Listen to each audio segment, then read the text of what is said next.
The case of a police officer in Manchester forced to quit his job because of the raised salary threshold for sponsoring his Italian wife to come and live in the UK, one of the laws to come in the last year from the Home Office, exemplifies the broader challenges faced by many EU citizens post-Brexit and the failure of the last government, and by association this government, to honour the undertaking given to the 3 million EU citizens who applied for settled status in the UK.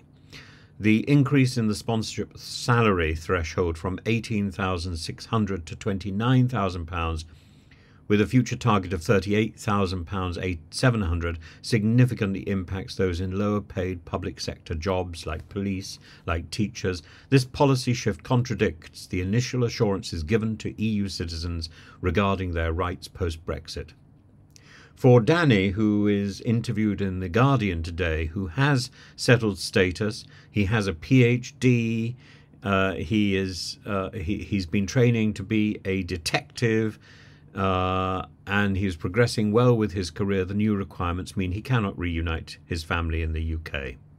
Despite his wife's potential employability, the financial burden of the application fees and the healthcare surcharge, coupled with the slim chances of a successful application, has left him with no viable option but to leave the UK. Why? Why are we in this position where people who have been educated here, who have trained here, cannot stay here because of ideological absurdity?